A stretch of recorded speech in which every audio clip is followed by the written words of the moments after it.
Dan pemirsa kita kembali ke Polres Metro Jakarta Pusat untuk mendengarkan konferensi pers terkait penangkapan Yara Madani dan Ardi Bakri. Berbagai misinformasi yang selama ini terjadi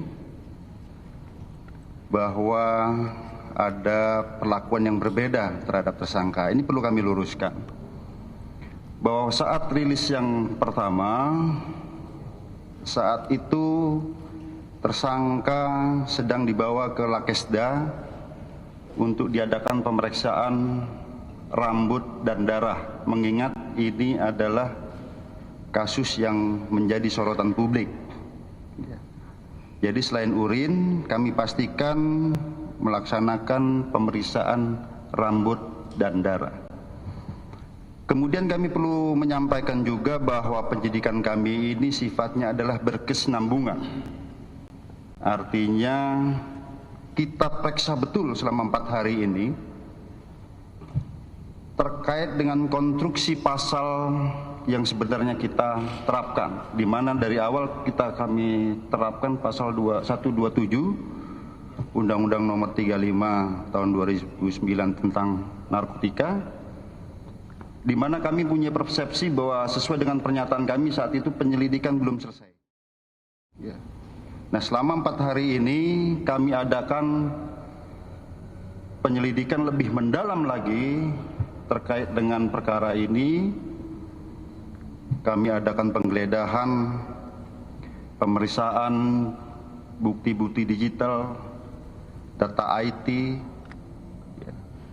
kemudian pemeriksaan terhadap 3 orang tersangka, sehingga apakah ada kemungkinan berkembang daripada konstruksi pasal yang ada. Apakah ada mens reanya, niat jahatnya untuk memiliki, menyimpan, menguasai, bahkan mengedarkan, artinya menawarkan pada orang lain. Nah, oleh karenanya selama 4 hari ini penyidikan ataupun penyelidikan sementara sudah kami anggap cukup, di mana konstruksi pasalnya adalah pasal 127 Undang-Undang Nomor 35 Tahun 2009 tentang pengguna narkoba. Nah, yang kedua kami perlu meluruskan terkait bahwa tersangka ini tidak diproses sebagaimana mestinya, bahwa dalam pasal 127 sebagaimana yang hasil penyelidikan kami tentang pengguna narkoba ini diwajibkan untuk melakukan atau dilaksanakannya rehabilitasi. Itu adalah kewajiban undang-undang. Dan kemudian dengan rehabilitasi ini bukan perkaranya tidak dilanjutkan, tidak, perkara tetap kami lanjutkan. Kami bawa ke sidang, nanti akan divonis oleh hakim, di mana ancaman maksimalnya adalah 4 tahun. Ini yang perlu diluruskan bahwa, dan kemudian untuk rehabilitasi ini itu bukan dilaksanakan oleh penyidik. Ada permohonan dari keluarga, kita fasilitasi, dilaksanakan oleh tim asesmen terpadu oleh BNN, yang isinya ada Polri, Kejaksaan, dokter, psikiater, dan lain sebagainya, di luar penyidik, di luar Polres Jakarta Pusat. Tetapi kami perlu tekankan lagi, seandainya ada keputusan rehabilitasi sebagaimana diwajibkan dalam undang-undang pasal 54 Undang-Undang Nomor 35 Tahun 2009, bukan berkas tidak dilanjutkan, tetap kami lanjutkan, bawa ke pengadilan, dan nanti akan divonis oleh hakim. Ini yang perlu menjadi penekanan agar tidak menjadi kesimpang siuran informasi. Di informasi kami laksanakan penyidikan secara profesional, dan kemudian rekan-rekan sekalian sebentar lagi akan kami hadirkan tersangka. Mengapa kami menunggu? Karena kami menunggu komplit ataupun lengkap penyidikan kami sehingga kita akan tampilkan para tersangka ini. Selanjutnya rekan-rekan sekalian, sebelum ditampilkan, kami pernah menyampaikan bahwa strategi pengungkapan narkoba yang dilakukan oleh Polres Jakarta Pusat adalah preemptive strike. Artinya kami mengungkap dari hulu. Sebagaimana rekan-rekan ketahui, ada hal yang unik di masa pandemi ini. Polres Jakarta Pusat dalam kurun 22 hari, ya pertama kita ungkap 400 kilo, dalam waktu 22 hari bisa menjadi 1,1 ton setelah bergabung dengan Polda Metro Jaya. Dan kami temukan fakta lagi yang unik, kami temukan bandar, ya nanti barang buktinya ya cukup banyak, nanti akan kami tampilkan, di mana kami duga berdasarkan penyelidikan kami, ya bahwa ini digunakan oleh kalangan-kalangan tertentu, kaum-kaum jet set, kalangan-kalangan elit. Ya, kami sudah gambarkan, petakan, ya. Tinggal tunggu saja, ya. Kalau masih ada yang menggunakan, tunggu waktu akan kami tangkap. Jadi bukan hanya tersangka 3 ini sebenarnya. Sebelumnya sesuai dengan strategi kami preemptive strike, kami sudah menangkap bandar yang khusus, dugaan kami khusus untuk kalangan-kalangan jet set ini. Ini yang perlu kami jelaskan pada rekan-rekan sekalian. Yang pertama, tidak ada diskriminasi. Kami akan tampilkan menunggu hasil penyelidikan kami komplit, yang sebentar lagi akan kami tampilkan. Yang kedua, rehabilitasi bukan kewenangan daripada penyidik, tapi dilakukan oleh tim asesmen terpadu BNN. Kita menunggu rekomendasinya sekarang, karena itu amanah daripada ataupun kewajiban dalam undang-undang. Seandainya pun direhabilitasi, bukan berarti berkas tidak dikirim, kami kirim. Tetap kami kirim, divonis oleh hakim nantinya, di mana konstruksi pasal tersebut ancaman maksimal adalah 4 tahun. Ya nanti kita lihat, itu di luar daripada kepolisian. Itu yang perlu kami sampaikan. Setelah ini nanti setelah ada tersangka kami tampilkan, selanjutnya sebagaimana yang kami sampaikan tadi, akan kami munculkan tersangka yang berikutnya, yang kami duga ini adalah digunakan untuk kalangan-kalangan tertentu.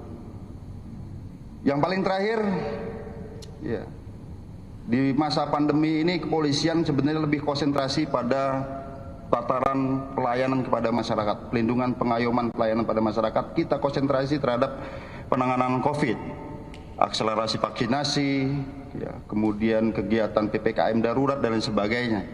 Tetapi tim kami tidak lengah. Kalau ada yang mencoba memasukkan narkoba ini, tim kami ada tim khusus yang siap untuk menangkap lagi.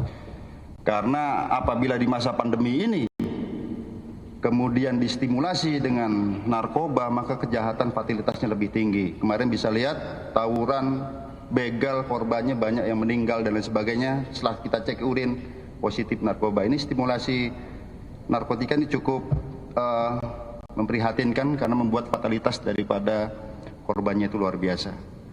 Ini yang perlu kami sampaikan. Selanjutnya, sudah siap ya? Kami persilakan.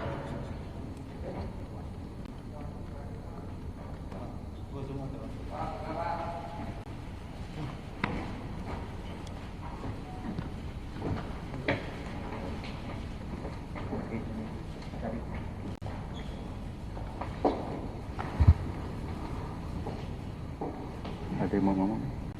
Oke.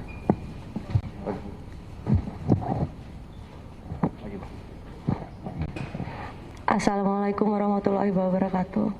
Selamat sore kepada semua yang hadir di tempat ini. Saya mengucapkan terima kasih untuk waktu yang telah diberikan oleh rekan-rekan wartawan, rekan-rekan media, pihak polisian, tim pengacara, dan semua yang hadir di tempat ini, termasuk yang akan mendengarkan saya baik secara langsung maupun tidak.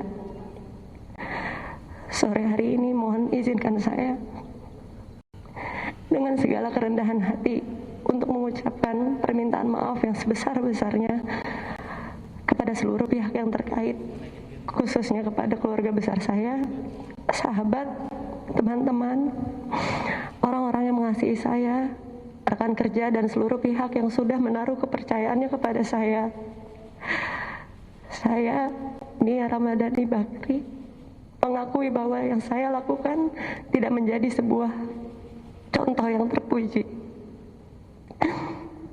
Sebagai manusia, saya sadar seharusnya saya memberikan contoh yang baik bagi anak-anak saya dan orang-orang di sekitar saya.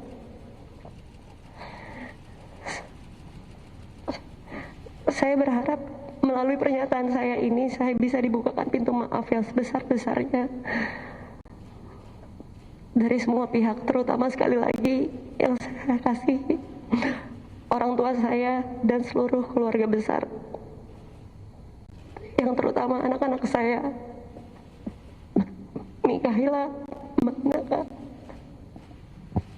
dan Magika. Dan yang terutama buat saya adalah pengampunan dari Allah Subhanahu wa Ta'ala. Dan sebagai warga negara Indonesia yang baik, saya akan bersikap kooperatif dan mengikuti proses hukum yang berjalan. Saya ucapkan terima kasih sekali lagi untuk semua doa dan dukungannya. Wassalamualaikum.